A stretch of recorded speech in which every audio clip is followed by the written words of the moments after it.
নমস্কার নমস্কার আমার সকল দর্শকবৃন্দ সকল চাষি ভাইকে আজকের একটা নতুন ভিডিওয় অনেক অনেক স্বাগত জানাই। আমাকে কিন্তু রাস্তাঘাটে দেখা হলেই আমার যারা দর্শক রয়েছেন, যারা আমার সাবস্ক্রাইবার রয়েছেন, তাদের মধ্যে আমাদের এখানে লোকালে অনেক চাষি ভাই কিন্তু আমার ভিডিও দেখেন, অনেক ব্যবসায়ী বা ফোরে ব্যবসাদার আমার ভিডিওগুলো দেখেন।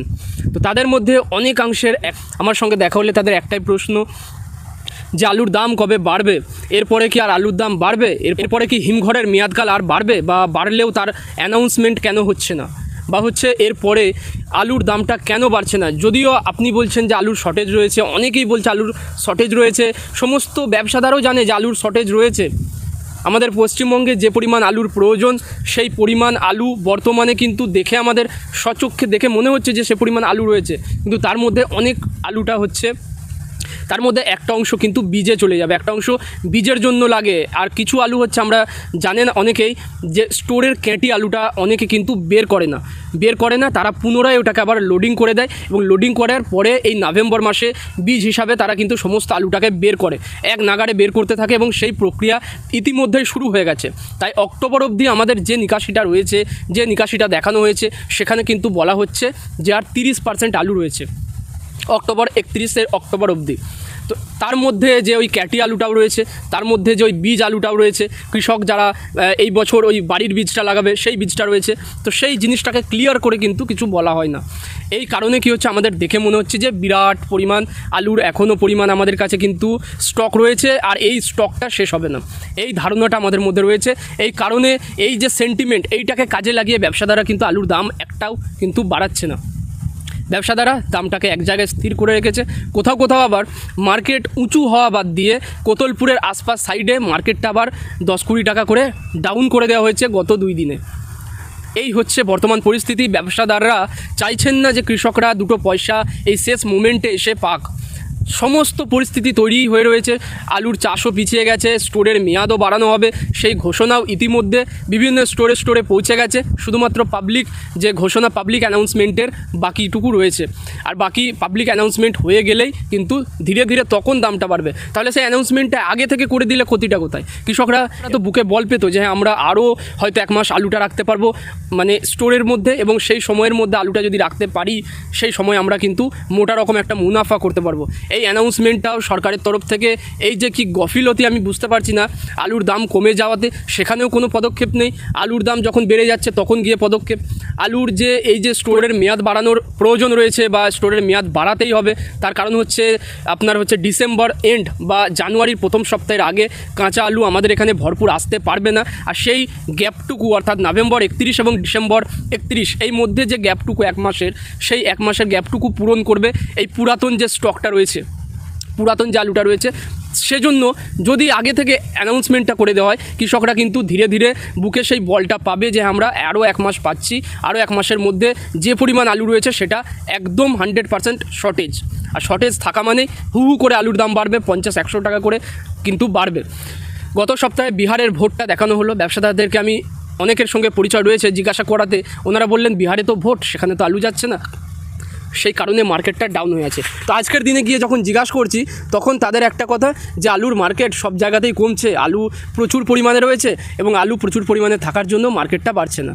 তো সেইখানে তাদের যে ওই ক্যাচটুকু রয়েছে, যে বীজ আলুটা এখনও অবধি কৃষকরা সমস্ত বীজ আলুটা বার করেনি, সেই বীজ আলুটাকে আমরা ওই রেশন আলুর মধ্যে ধরে নিয়ে কী করছি না, আমরা যে নিকাশিটা সেটা দেখাচ্ছি, বা আমাদের যে মজুদ আলুটা সেটা স্টকটাকে দেখিয়ে দিচ্ছি যে অনেকটা বেশি, এবং মার্কেটটাকে খারাপ করা হচ্ছে, মার্কেটটাকে ইচ্ছাকৃত খারাপ করে কম দামে বন্ডগুলোকে তোলা হচ্ছে। এবং জানি না এই বন্ডগুলো ব্যবসাদাররা তুলে সঙ্গে সঙ্গে বিক্রি করছে কি না, বা রেখে দিচ্ছে যে ডিসেম্বরে আবার গিয়ে আমরা বিক্রি করব। অনেকের আলু তো ফরওয়ার্ড করে বেচেই দেওয়া হচ্ছে, অনেকের আলু তারা জানে যে আমাদের আলু রয়েছে, কিন্তু ইতিমধ্যে কি না, স্টোরে আলুগুলো কিন্তু বিক্রি হয়ে গেছে, ভিতরে সেই আলু কিন্তু চলে গেছে, আর কৃষকের কাছে বন্ড এখনও বর্তমান, কৃষক ভাবছে আমার আলু রয়েছে। তো এই পরিস্থিতি বর্তমান দিনে চলছে। ব্যবসাদাররা চাইছে না যে কৃষক 1 পয়সাও লাভ পাক বা মুনাফা করুক, তারা যতটা পারছে নিজেদের মুনাফা করছে, নিজেদের পকেটে টাকাটা ঢোকাচ্ছে, এবং কম দামে বন্ডগুলো কিনে নিয়ে তারা কিন্তু উঁচু মার্কেটে আলুগুলো বিক্রি করছে, তবুও বন্ডের দাম কিন্তু 1 পয়সা বাড়াচ্ছে না। তো এই হয়ে গেছে বর্তমান পরিস্থিতি। ব্যবসার নোংরা দিকটা হচ্ছে এটাই, যে নোংরা দিকটা আমি সবসময় আমার ভিডিওর মধ্যে তুলে ধরি, যে ব্যবসায়ী মহল বা ব্যবসা মহলের আলু ব্যবসার শিল্পে এই হচ্ছে একটা নোংরা দিক, যে ব্যবসায়ীরা তাদের ইচ্ছা মতো দামটাকে তুলে ধরে, ইচ্ছা মতো মার্কেট তৈরি করে। বাইরের ডিমান্ড থাকলেও সেখানের মার্কেট ধরে এখানের মার্কেট করা হয় না, বাইরের দাম বেশি থাকলেও সেখানের মার্কেট ধরে আমাদের এখানের মার্কেটটা বাড়ানো হয় না।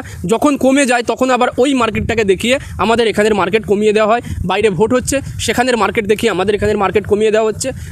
প্রধান যে সারসংক্ষেপটা আসছে যে ব্যবসায়ীদের আলু নেই, তারা চাইছে না কৃষকের যে আলুটা রয়েছে তারা সেটাই পয়সা পাক। আর এই মোমেন্টে, এই সময় ব্যবসায়ীরা কিন্তু একটা জিনিস কৃষককে বোঝাচ্ছে যে আলু লাগাও, প্রচুর পরিমাণে আলু লাগাও, এবছর আলুর চাষ অনেক কম রয়েছে, আলু লাগিয়ে দাও, পরের বছর দাম হবে। আরে ভাই, আলু লাগাতে তো বলছেন আপনারা, কিন্তু বিক্রির সময় ওই যে বন্ডে ওই যে ছেলে খেলাটা করছেন, এটা কিন্তু মোটেও ঠিক নয়।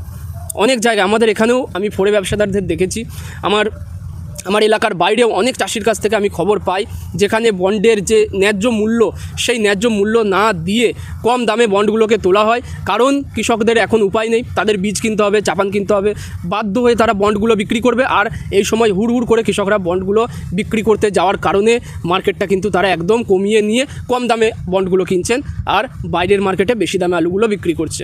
এই হয়ে গেছে বর্তমান পরিস্থিতি।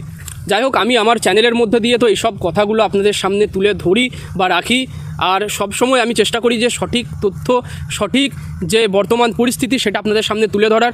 এখনও যদি বলি, এখনও কিন্তু আলু দাম বাড়ার সমস্ত যে ক্রাইটেরিয়া, সমস্ত যে পরিস্থিতি সেটা কিন্তু রয়েছে, তবুও কিন্তু দাম বাড়াচ্ছে না। এবং মুষ্টিমেয় কয়েকটা মোকাম রয়েছে যারা কিন্তু মার্কেটটাকে করে, এবং মুষ্টিমেয় কয়েকটা ব্যবসাদার তারা মার্কেটটাকে কিন্তু ডাউন করছে। তারা কম দামে আলু ঢেলে, তারা প্রথমে সকালেই কম দামে আলু ঢেলে বিক্রি করছে, এবং সেই ধরেই সারাদিনের মার্কেটটা তৈরি হচ্ছে, এবং সারাদিনের মার্কেটটা কিন্তু একদমই তখন ডাউন হয়ে যাচ্ছে। এই হচ্ছে পরিস্থিতি। তো বর্তমানে আমি কৃষকদেরকে বলবো, আপনারা যাদের কাছে বন্ড রয়েছে ঘাবড়াবেন না, সময় দেওয়া হবে স্টোরে, আপনারা আলুর মেয়াদ বাড়বে, আলু আরও কয়েকদিন রাখতেই পারবেন, এটাতে নিশ্চিত। এবং আলু যখন রাখতে পারবেন তখন বন্ডটাকে ধরে রাখুন। বন্ড এই সময় 340-350 টাকায় বন্ড খালি করে দিয়ে সেই সময় ব্যবসাদাররা কিন্তু এই মুনাফাটা তারা লুটবে। আর আমি চাই না আমার কৃষকের ক্ষতি হয়ে আমার কোনো ব্যবসায়ী ভাই যেন লাভ না করতে পারে। কৃষক লাভ করবে, ব্যবসায়ী লাভ করবে, এটাই হচ্ছে শিল্পের প্রধান একটা ভালো লক্ষণ বা ভালো দিক, যেটা বর্তমানে কিন্তু ধীরে ধীরে উবে যাচ্ছে।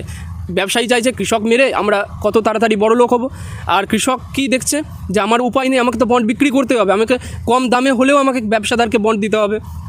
তার কাছে আমার ধারে আলু নেওয়া ছিল, তার কাছে ধারে বীজ নেওয়া ছিল, তাকে তো বন্ড দিতেই হবে। আর ব্যবসাদার কী করছে, যখন সুযোগ বুঝছে সেই বন্ড বিক্রি করে সেই মুনাফাটা নিজের পকেটস্থ করছে, এবং পরবর্তীকালে কৃষককে বলেই দিচ্ছে যে আপনার বন্ড বিক্রি হয়ে গেছে, আপনার এই দামে বন্ড বিক্রি হয়েছে, আপনি পয়সা নিয়ে চলে যান। এই হচ্ছে বর্তমানে এই পরিস্থিতি। তো বর্তমান দিনে, আজকের দিনে আলুর কি দাম চলছে না চলছে সেগুলো আপনাদের একটু বলে দেবো। তো আজকে হচ্ছে দেখুন, বর্তমানে কোতলপুর মার্কেটে রেখেছে 1160 টাকা কুইন্টাল, জ্যোতির যেটা কুইন্টাল হিসাবে বিক্রি হচ্ছে গড় আলুটা। আর তার আশেপাশের মার্কেটগুলো অর্থাৎ সোনামুখী বা আরও যে আশেপাশের মার্কেটগুলো, সেগুলো মার্কেট রেখেছে 1150 টাকা। আচ্ছা, আজকের দিনে গড় বেতা মার্কেট রেখেছে 1140 টাকা, আমাদের বর্ধমান মার্কেট রেখেছে 1090 থেকে 1120 টাকা। আমাদের বর্ধমানে আজকে বন্ড বিক্রি হচ্ছে 340 টাকায়, আজকে গড়বেতায় বন্ড বিক্রি হচ্ছে 360 টাকায়, কোতলপুরেও বন্ড বিক্রি হচ্ছে 370 থেকে ভালো কোয়ালিটি মোটা দানা হলে 390 টাকা। তো এরকম বন্ড কিন্তু চলছে। এই কী হলো রে ভাই?